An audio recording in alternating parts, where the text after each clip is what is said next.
Hello friend, welcome to my YouTube channel. आज हम लोग डिस्कशन करने वाले हैं मल्टी टाइम फ्रेम एनालिसिस के ऊपर, जो कि मल्टी टाइम फ्रेम एनालिसिस ऐसा चार्ट ट्रेडिंग का प्रोसेस है जो कि आज के डेट पे जितने भी सक्सेसफुल ट्रेडर है, बड़े से बड़े ट्रेडर हो या छोटे से छोटे ट्रेडर हो, हर ट्रेडर इसको फॉलो करते हैं। क्योंकि अगर मान लीजिए हमको स्टॉक मार्केट में कहीं भी एंट्री अगर दिखता है, स्टॉक इंडेक्स से कहीं भी अगर हम वहाँ पे एंट्री ले रहे हैं, तो हम लोगों का प्रोस्पेक्टिव इतनी रहता है कि कम से कम स्टॉप लॉस दे और ज्यादा से ज्यादा हम लोग टारगेट को अचीव कर पाए। क्लियर। तो उसके लिए multi time frame analysis best tool है, क्योंकि इसके ही हिसाब से हम लोग देख पाते हैं कि कौन सा ऐसा पॉइंट है जहाँ पे हम लोगों को एंट्री लेना है। तो ओवरऑल जैसे कि यहाँ पे गोल्ड का चार्ट लगा हुआ है और यहाँ पे कुछ सपोर्ट एंड रेजिस्टेंस ड्रॉ किया हूँ, आपको यहाँ पे क्लियरली दिख रहा है। इमेजिन कीजिए, अगर हमें ट्रेड करना है कहीं भी एक पॉइंट पे, तो कैसे प्लान करना है। मान लीजिए जो भी एक्सपीरियंस वाले ट्रेडर है वो कैसे प्लान करते हैं, तो हम लोग इसमें मल्टी टाइम फ्रेम एनालिसिस के हिसाब से हम लोग फाइंड आउट करेंगे कि एग्जैक्ट एंट्री कहाँ लेना है जहाँ पे हम लोग का स्टॉप लॉस छोटा बने और टारगेट बड़ा मिले। सबसे पहला पॉइंट ना, मल्टी टाइम फ्रेम एनालिसिस को ज्यादा करके हम लोग तीन पार्ट में डिवाइड करेंगे टाइम के हिसाब से। पार्ट वन जो रहेगा, जिसमें हम लोग एक बड़े टाइम फ्रेम को देखेंगे, जिसमें ओवरऑल मार्केट का डायरेक्शनल को बताएगा कि मार्केट का करंट जो डायरेक्शनल है वो क्या है। उसका बाद से जो सेकंड टाइम फ्रेम जो रहेगा, उससे छोटा टाइम फ्रेम रहेगा, जिसपे हम लोग डिसाइड कर पाएंगे कि एक्चुअल में मार्केट में अभी क्या बन रहा है, कौन सा साइड में हम लोग को ट्रेड देखना चाहिए या ट्रेड लेना चाहिए। दूसरा, उसका बाद से लास्ट जो टाइम फ्रेम रहेगा वो उससे भी छोटा रहेगा, जहाँ पे हम लोग एग्जैक्ट एंट्री को प्लान करेंगे। क्लियर। तो इस तरह से हम लोग ना चार्ट को रीड करने का कोशिश करेंगे। ओके। इससे होगा क्या, अगर आप इस तरह से जा रहे हैं तो आप पूरा प्लान रहेगा, आपको मार्केट का डायरेक्शन स्ट्रक्चर सब कुछ पता रहेगा कि ओवरऑल मार्केट किसी डायरेक्शन में मूवमेंट कर सकता है और कौन सा पॉइंट पे हम लोग ट्रेड में एंट्री लेने वाले हैं। तो सबसे पहले हम लोग ना मार्केट का ओवरऑल डायरेक्शन को देखने की कोशिश करेंगे। ये सारा मैं ड्राइंग डिलीट कर रहा हूँ यहाँ पे।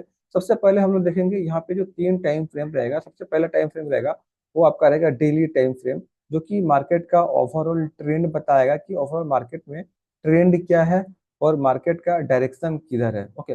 तो यहाँ पे देखेंगे डेली टाइम फ्रेम के हिसाब से मार्केट कंटिन्यू एक मोमेंटम करते हुए ऊपर का साइड में ये यहाँ तक गया। तो इससे पीछे भी देखेंगे मार्केट कहीं ना कहीं अप मोमेंटम है, कंटिन्यू आपको दिख रहा है, प्राइस अपसाइड में मूवमेंट कर रहा है कंटिन्यू।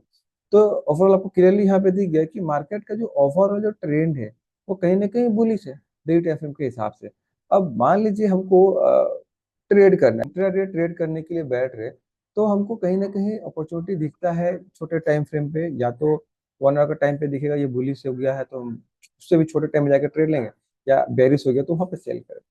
तो ओवरऑल क्या है, डे टाइम फ्रेम को क्या दिख रहा है कि मार्केट का स्ट्रक्चर पता चल रहा है कि ये अप ट्रेंड में है, लेकिन उसके बाद से दिख रहा है कि अप ट्रेंड में है, लेकिन ये अभी थोड़ा सा रिवर्स हो रहा है धीरे धीरे। ओके। तो अब इस केस में हम देखेंगे कि अगर ये रिवर्स हो रहा है तो कौन सा पॉइंट पे हम लोग ट्रेड को प्लान कर पाएंगे। तो अभी हम लोग देखिए डेली टाइम फ्रेम पे मार्केट अप ट्रेंड में, अभी ये रिवर्स हो रहा है। तो इतना तुमको समझ में आएगा ओवरऑल मार्केट का जो ट्रेंड है ये अप ट्रेंड में है। अभी मान लीजिए हम लोग छोटा टाइम फ्रेम पे जाएंगे, जो कि डेली से छोटा रहेगा, तो हम लोग आ जाएंगे 1 आवर के टाइम फ्रेम पे। ओवरऑल 1 आवर का टाइम फ्रेम में देखेंगे कहाँ पे एग्जैक्ट प्राइस रिएक्शन हो रहा है। तो यहाँ पे जो मैंने सपोर्ट एंड रेजिस्टेंस जो ड्रॉ किया था, इसी 1 आवर के टाइम फ्रेम के हिसाब से मैं ड्रॉ किया था। अगर मैं ड्रॉ करके आपको दिखाऊं थोड़ा देर में, अभी आपको भी दिखेगा एग्जैक्ट कि कहाँ कहाँ मैंने लाइनिंग को लगाया था। क्लियर। तो आपको यहाँ पे क्लियरली दिख रहा है प्राइस इस पॉइंट से थोड़ा सा फॉल हुआ है। जब मैं दिखा रहा हूँ पहले मार्क कर लेता हूँ, फिर यहाँ भी दिख रहा है आपको प्राइस यहाँ से फॉल थोड़ा सा हुआ है। तो बाद से देखेंगे प्राइस में यहाँ से बाइंग मिला है, उसका बाद से देखेंगे प्राइस में यहाँ से बाइंग मिला है, और उसका बाद से प्राइस में देखेंगे आगे भी यहाँ से बाइंग मिला है, नो डाउट। क्लियर। तो यहाँ पे दिख रहा है ना, मल्टीपल टाइम यहाँ पे दिख रहा है 1 आवर का टाइम फ्रेम पे बाइंग एंड सेलिंग हैपनिंग हो रहा है। मतलब कि यहाँ पे जहाँ जहाँ भी सेलिंग हो रहा है इस पॉइंट पे, ये कहीं ना कहीं एक रेजिस्टेंस का काम करने वाला है। और प्राइस जहाँ भी बाइंग दिख रहा है यहाँ पे कहीं ना कहीं ये सपोर्ट का काम करने वाला है। क्लियर। बेसिकली ये जो स्विंग दिख रहा है 1 आवर का टाइम फ्रेम पे, ये हमें बता रहा है कि प्राइस ओवरऑल इसी रेंज के अंदर में काम कर रहा है, इसी इसी में ये ट्रेड कर रहा है। ओके। तो सबसे पहले ना आप एक काम कीजिएगा, मैं प्रीवियस टाइम में एक एडवांस सपोर्ट रेजिस्टेंस का ना वीडियो अपलोड किया हूँ, जहाँ पे मैं सिखाया हूँ कि ये जो सपोर्ट में लगा रहा हूँ या रेजिस्टेंस को बना रहा हूँ, कैसे मैं बनाता हूँ, वहाँ पे मैंने उस वीडियो में सिखाया है। क्लियरली यहाँ पे दिख रहा है प्राइस एग्जैक्ट इस लेवल को ये ब्रेक डाउन किया है, और प्राइस कहाँ कहाँ से सपोर्ट ले सकता है और रेजिस्टेंस ले सकता है।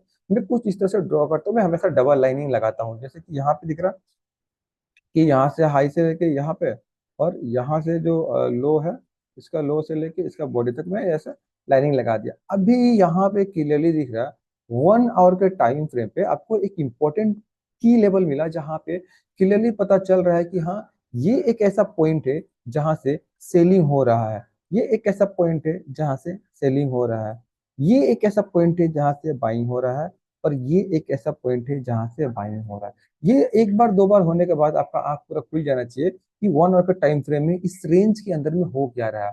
तो जो आप देख लेंगे 1 आवर का टाइम फ्रेम पे, यहाँ पे बार बार सपोर्ट ले रहा है और यहाँ पे बार बार रेजिस्टेंस रहेगा, बस आप जाओगे ट्रेड करने के लिए, सिंपल। अभी क्या करना है, हम लोग यहाँ पे अभी लास्ट जो टाइम फ्रेम बचा हुआ, हम लोग उसके ऊपर में आएंगे एग्जैक्ट एंट्री को प्लान करने के लिए। कैसे? अगर मेरे को दिख गया ये 1 आवर का टाइम फ्रेम पे इतना बड़ा रेंज बना हुआ, मतलब कि ये बहुत बड़ा रेंज है, तो इसका मतलब कि यहाँ पे कहीं भी बाई कर रहे हैं और यहाँ पे सेल कर रहे हैं, तो कहीं ना कहीं ये जो प्रॉफिट है, ये छोटा मोटा प्रॉफिट नहीं, अच्छा खासा प्रॉफिट है। ओके, तो इसको हम लोग कैप्चर करेंगे कैसे? अब हम लोग जाएंगे छोटे टाइम फ्रेम पे, 5 मिनट एंड 50 मिनट के टाइम फ्रेम पे, कोई एक टाइम चूज करेंगे। जैसे कि मान लीजिए मैं यहाँ पे 50 मिनट का टाइम फ्रेम चूज कर रहा हूँ। अब देखिए, अभी तो यहाँ पे आप ट्रेड नहीं कर पाइएगा। जैसे कि मान लीजिए फर्स्ट टाइम जो यहाँ से बाइंग आया, ये मेरे को पता नहीं था कि यहाँ से बाइंग आया, ओके, क्योंकि जब ये यहाँ से गया और उसका बाद से यहाँ से सेलिंग आया, तो ये फर्स्ट टाइम में बाइंग और सेलिंग आप नहीं कर पाएगा। इसके बाद जब भी यहाँ पे आएगा तो आपको सेलिंग का अपॉर्चुनिटी खोजना है, और इसके बाद यहाँ जब भी आएगा तो आपको बाइंग का अपॉर्चुनिटी खोजना रहता है। सिंपल। अभी हम लोग क्या करेंगे, छोटे टाइम पे आ गए हैं 15 मिनट का टाइम फ्रेम पे। अभी हम लोग क्या किया, सबसे पहले डेली टाइम फ्रेम पे रीड किया मार्केट का ओवरऑल ट्रेंड क्या है। उसके बाद से 1 आवर का टाइम फ्रेम पे हम जाके देखे कि मार्केट कर क्या रहा है। मार्केट यहाँ पे दिखा 1 आवर का टाइम फ्रेम पे एक रेंज बनाया हुआ, और ये रेंज बहुत बड़ा है।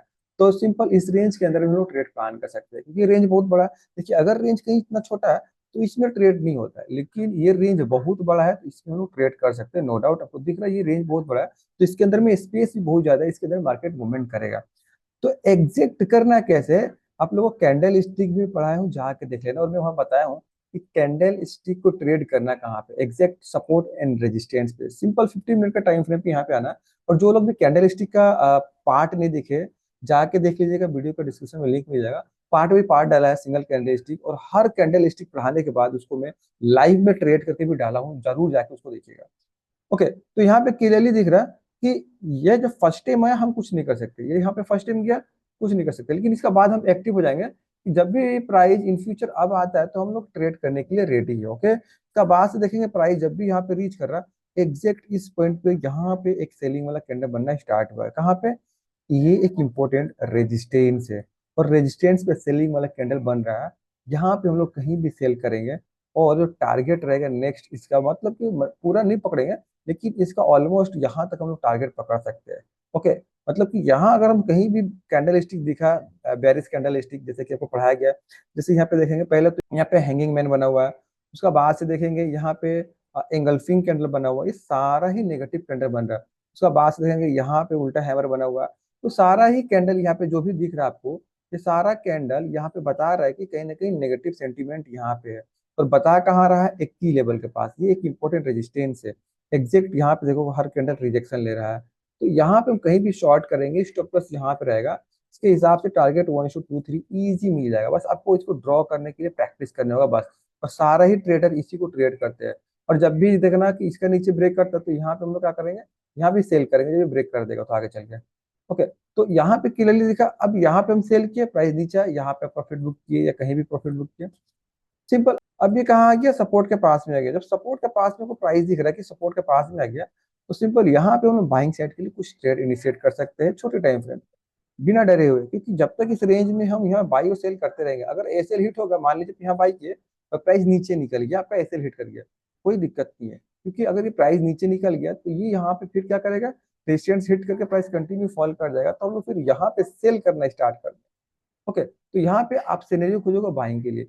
यहाँ पे आपको कितना अच्छा मॉर्निंग स्टार बना हुआ है, दिख रहा है, परफेक्ट मॉर्निंग स्टार बना। इसका बाद से यहाँ से बाई के मार्केट कंटिन्यू कर गया, और मैंने क्या बताया, टारगेट थोड़ा पहले से बुक कर सकते हैं यहाँ पे, ऑलमोस्ट इसके आसपास है, इसके आसपास हम लोग प्रॉफिट बुक करना स्टार्ट कर दें, रेंज बहुत बड़ा है। उसका बाद से देखिए प्राइस फिर से यहाँ पे नीचे आया, फिर से मॉर्निंग स्टार बना, ये फिर से मॉर्निंग स्टार बना, कोई खास नहीं किया, आप स्टॉप लॉस ट्रेल की यहाँ पे कहीं पे निकाल दिए, कोई दिक्कत नहीं है। फिर से प्राइस यहाँ पे आया, फिर से यहाँ पे बुलिश सिंगल स्विंग कैंडल बना हुआ है, फिर से आप बाई के मार्केट फिर से ऊपर जाना स्टार्ट करते हैं। बहुत सिंपल है, अभी आपको बस याद रखना कैंडल स्टिक को ट्रेड कहाँ करना है, सपोर्ट एंड रेजिस्टेंस के बीच में, कहीं भी कुछ नहीं करता है कैंडल स्टिक। काम करता है तो सपोर्ट एंड रेजिस्टेंस के पास में कैंडल स्टिक काम करता है। उसके बाद से यहाँ पे देखेंगे, जब ये रेजिस्टेंस के पास पहुंचा, यहाँ पे मेरे को बेरिश वाला सेंटीमेंट खोजना है। तो यहाँ पे अगर बेरिश वाला सेंटीमेंट नहीं मिला, आपको दिखा बहुत सारा रेंज बना, या यहाँ पे देखेंगे इस कैंडल में देखेंगे ये वाला जो कैंडल ये नेगेटिव कैंडल बना रहा, आप यहाँ पे एक बार ट्राई कर सकते हैं स्टॉप लॉस लगा के। ये 1:2 इजी मिल गया यहाँ तक आते आते, दिख रहा। तो इस तरह से हम लोग टाइम फ्रेम एनालिसिस करके ट्रेड को प्लान कर सकते हैं। इसका बाद से देखेंगे यहाँ पे फिर से एक बार आया, फिर से यहाँ पे बाइंग के लिए कुछ कैंडल बना, मार्केट ऊपर निकल गया। अब देखेंगे प्राइस क्या किया कि इस लेवल को ब्रेक कर गया। इंटरेस्टिंग तो ये है, अभी आने वाला टाइम में आप जाके इसको मिला के देख लेना, यहाँ पे लेवल ड्रॉ करके रखा हूँ, आप जाके प्राइस मिला लेना।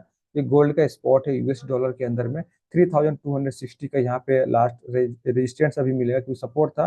अब क्या करेंगे, जब प्राइस यहाँ पे जाएगा ना इसको रेजिस्टेंस जैसा हिट करेगा, जैसे कि यहाँ पे काम कर रहा था सेल करने वाला काम, अभी वो यहाँ पे होगा। जैसे प्राइस यहाँ पे आएगा तो रेजिस्टेंस हिट करेगा। तो हम क्या करेंगे, यहाँ पे छोटे टाइम पे देखेंगे कोई भी नेगेटिव कैंडल स्टिक 15 मिनट का टाइम फ्रेम पे हैमर वगैरह कुछ भी, यहाँ पे सेल साइड में ट्रेड को प्लान कर सकते हैं। सिंपल, इतना ही इजी है, लेकिन आप लोग बहुत ज्यादा कॉम्प्लिकेटेड बना के रखे। और इसके अंदर मैंने लाइन कितना ड्रॉ किया, बहुत ही कम। सिंपल, एक यहाँ पे रेजिस्टेंस सपोर्ट बनाया और यहाँ पे एक रेजिस्टेंस बनाया, इसके अंदर में चुपचाप मेरे को काम करना है, हमको वेट करना है। सिंपल, जब प्राइस यहाँ आएगा हम लोग को बाइंग वाला कुछ इंडिकेशन मिलेगा, हम बाई करेंगे। प्राइस यहाँ जाएगा, कोई सेलिंग वाला इंडिकेशन मिलेगा, हम लोग सेल करेंगे। और उस कैंडल स्टिक से अच्छा कुछ है ही नहीं इंडिकेशन, हमेशा याद रखिए। ओके, तो यहाँ पे एक और एग्जांपल हम लोग देखेंगे, जैसे कि मैं बिटकॉइन या इथेरियम के ऊपर मैं आपको समझाने वाला हूँ। जैसे कि बिटकॉइन का ये चार्ट है, यहाँ पे क्लियरली दिख रहा है, एक अपसाइड में मोमेंटम हुआ है, एंड मोमेंटम होने के बाद प्राइस यहाँ पे एक रेंज बना के वेट कर रहा है। तो ये मेरे लिए थोड़ा सा बुलिश है। ओके, तो थोड़ा सा हम लोग 1 आवर का टाइम फ्रेम पे जाके देखेंगे ये 1 आवर का टाइम फ्रेम पे कर क्या रहा है। तो 1 आवर का टाइम फ्रेम पे यहाँ पे दिखा क्लियरली कि 1 आवर का टाइम फ्रेम पे यहाँ पे मेरे को क्लियरली दिख रहा है कि प्राइस जो है यहाँ पे एक रेंज बनाया हुआ है, और रेंज बना के ही ट्रेड कर रहा है। तो जैसे कि वहां पे हम लोग ओवरऑल के टाइम फ्रेम पे देखे कितना बड़ा रेंज था, एग्जैक्ट यहाँ भी रेंज थोड़ा सा बड़ा है। इसको मार्क कैसे करेंगे, सबसे पहले यहाँ पे जो ऑल टाइम हाई लगा हुआ है, एग्जैक्ट इसका हाई को हम लोग पकड़ लेंगे। जैसे कि यहाँ पे जो हाई लगा हुआ है एग्जैक्ट क्लियरली दिख रहा है आपको, ये वाला ग्रीन कैंडल है, यहाँ पे हाई लगा हुआ है। और उसका बाद से यहाँ पे मैं बॉडी ले लेता हूँ इसका। ओके, उसका बाद से नीचे में यहाँ पे जो लास्ट लो लगा हुआ है, जैसे कि ये बेस्ट है, और बॉडी भी मैं इसी का ले लेता हूँ। तो यहाँ पे मेरे लिए एक रेजिस्टेंस और सपोर्ट बन के निकल कर आ गया। सिंपल, जहां पे क्या करना है, जितना बार प्राइस जाएगा छोटे टाइम फ्रेम पे, 15 मिनट का टाइम फ्रेम पे, वो देखेंगे क्या ये नेगेटिव सेंटीमेंट बना रहा है कि नहीं बना रहा है। अगर हम यहाँ पे देखें करंट जैसे कि प्राइस चल रहा है इसके हिसाब से, तो यहाँ पे थोड़ा सा हम लोग ना वेट करना होगा। जैसे कि मान लीजिए प्राइस एक्शन को देखें, यहाँ पे थोड़ा सा 15 मिनट का टाइम फ्रेम पे ये ऊपर के साइड में मार्केट मूवमेंट कर रहा है। तो अब मान लीजिए यहाँ पे अगर ये नेगेटिव होता है, तो सबसे पहला पॉइंट है ना, इसका नीचे प्राइस आएगा तो ये नेगेटिव होना स्टार्ट हो जाएगा। इन केस प्राइस के नीचे आता है, तो यहाँ पे हम लोग शॉर्ट साइड में एक ट्रेड प्लान कर सकते हैं सेल साइड के लिए। दूसरा, अगर प्राइस इनकेस ये और थोड़ा सा ऊपर जाके यहाँ पे कुछ हैमर टाइप का कैंडल बनाता है, सिंगल कैंडल स्टिक को ही देख के हम ट्रेड कर सकते हैं सेल साइड में टॉप पे। आने वाला टाइम में आप जाके यहाँ पे मिला सकते हैं। अभी जो टाइम है, आज का जो दिन है, थर्सडे 1 मई है, और जब भी आप ये वीडियो देखिएगा उस दिन जाके बिटकॉइन इथेरियम को जाके चेक करना। और यहाँ पे जो लेवल ड्रॉ करके रखा हूँ, आप ये लेवल को जरूर लगाइए। लगाने के बाद यहाँ पे देखिए कि इसके बाद मार्केट का मोमेंटम कैसा रहा। सिंपल, अगर प्राइस ये सारा लेवल को ब्रेक कर देता है, तब मैं बाय करने के लिए इंटरेस्टेड हूँ इसके ऊपर में। अब जाके देखना, जब मार्केट इसके ऊपर निकल गया होगा तो बहुत बड़ा मोमेंटम ऊपर के साइड में किया होगा। लेकिन अगर प्राइस यहाँ आता है और यहाँ पे कोई भी बेरिश कैंडल स्टिक कुछ दिखता है, तो यहाँ से हम लोग सेल साइड के लिए ट्रेड को प्लान कर सकते हैं। मार्केट कहीं ना कहीं यहाँ आते हुए फिर से दिखने को मिल सकता है। तो फ्रेंड्स, आज के लिए हम लोग इतने ही रखते हैं। आने वाला टाइम में हम लोग बहुत कुछ सीखने वाले हैं। अगर आपको मेरा वीडियो अच्छा लग रहा है, प्लीज वीडियो को लाइक एंड सब्सक्राइब करना ना भूलें, और मिलते हैं नेक्स्ट वीडियो में। तो bye bye, thanks for watching this video.